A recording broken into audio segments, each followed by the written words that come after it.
Up next, comedian and presidential candidate Ben Gleeb. He spent part of this weekend under arrest. We'll find out why on the other side of this break. Don't go away. Welcome back to Politicking. Comedian and commentator Ben Gleeb is one of the many candidates running for the Democratic nomination for president. Unlike those other candidates who spent the weekend campaigning in Iowa and other key states, Ben was in Washington protesting against corruption, and he got arrested because he doesn't like corruption and Washington does. We'll get details on that as Ben Gleeb joins me here in studio. Why were you arrested? I was arrested because I flew to D.C. to join the Democracy 911 protest with Represent Us, and a man named Ronaldo Pearson had walked 730 miles from Atlanta to D.C. to protest the corruption in our government, to get it out, to secure our vote, protect our right to vote.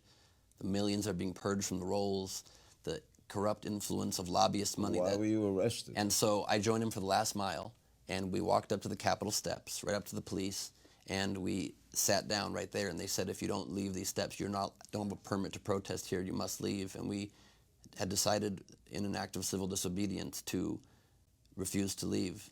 When they we often see these acts of civil disobedience. Where do they take you, and what happens after they take you? So normally they would have processed us down at the station, but because there were so many of us and because we warned them ahead of time we were going to do that, they were very good to work with, the Capitol Police, and they just took us around the side behind their police vans. They'd set up makeshift station right there, and they processed us there, filled out forms. Then we had to go and pay a fine down at the station, and once we did that, we were able to be cleared to leave town. What was it like to be arrested? It was intense. It was a very sobering moment to be approaching the Capitol building that I've seen many times, that we all see as the beacon of what our country stands for. It's the hub of our democracy that's supposed to function well, and that doesn't. It is so broken. And to be walking up, looking at this beautiful rotunda and knowing that I was about to technically break the law, to stand up for our rights and to stand up for finally the change we so urgently need, I felt proud. It was nerve-wracking a bit and intense, but I just felt proud that we country and only have to pay a fine and don't get thrown into a gulag somewhere. All right, you know, Ben, I hate to break this to you, you will not be the Democratic nominee for president. What? Okay, nobody texted me this. You should have texted me. But you're ready because you got the flag in the lapel. Yes, sir. Why are you running? Well, I originally entered this race almost 5 months ago because I believe that there was, and I think that there still is, a small chance of getting the nomination if more outlets are open-minded like yourself and have me on, because in most circles, Democrats will admit that we believe the current candidates will not beat Trump. So to me, it is... You do believe that? I think that there's a far more than 50% chance that we will lose again. I don't think you can beat Donald Trump with career politicians. We tried it in 2016 and we failed miserably. And she was a very qualified candidate, Hillary. And so I'm running because I couldn't live with myself if I didn't offer the American people another choice. I'm a comedian. Donald Trump is not a politician. Beating him with politicians is not going to work. He's the biggest heckler in political history with a comedian. And so I wanted to offer that choice and a different voice in this election in case I'm right. And the media, generally speaking, with you as an exception and a handful of others, have just been shutting us out. The DNC doesn't return our calls. So you obviously, how can you get it? So at this, unless we have a moment, we basically are in our last window right now, and we have maybe the next few weeks left to try to qualify for the October or November debates. And if we do, they're going to be expanding the field a little bit for October.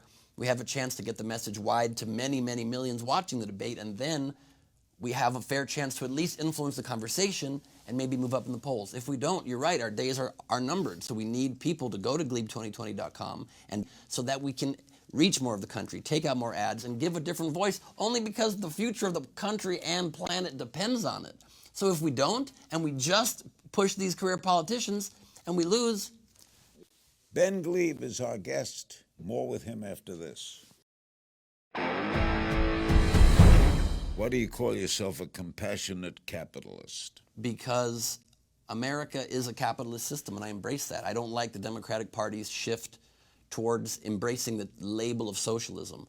I think it's a false dichotomy that we say we are only capitalist and not socialist. We've always been both.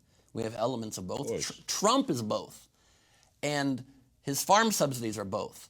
Department. The police department, fire department, roads, everything, public schools, all of it.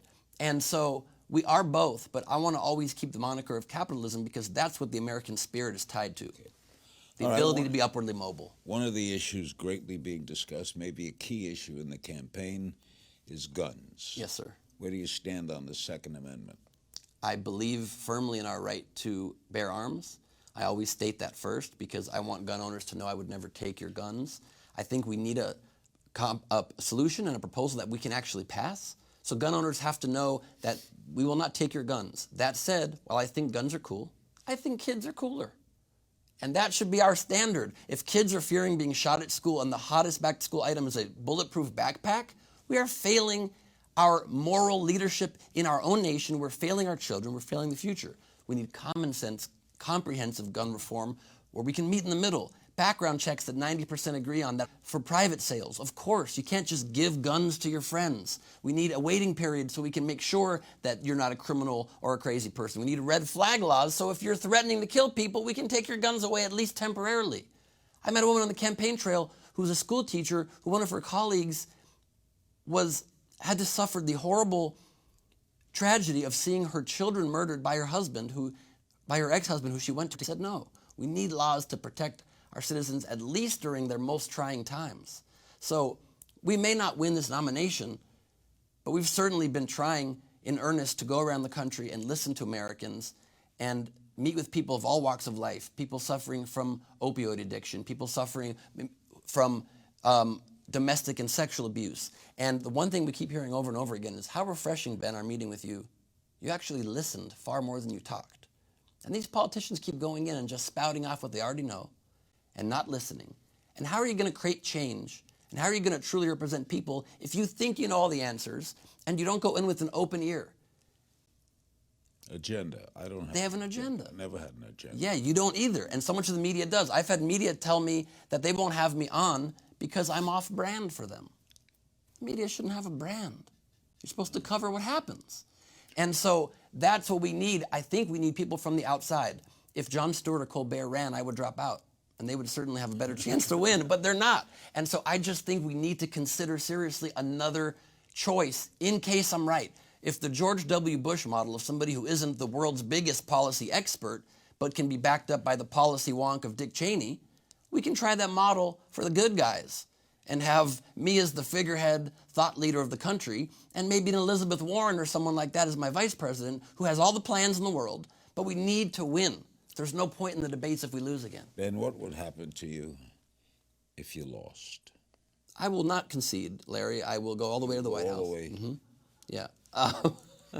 There's no way I'm giving this up. No, if I lose, and it's likely that that will happen, I will do all I can to ensure the Democratic nominee, the base of amazing support in every state in this union that has supported my campaign to make sure we get the Democratic nominee elected.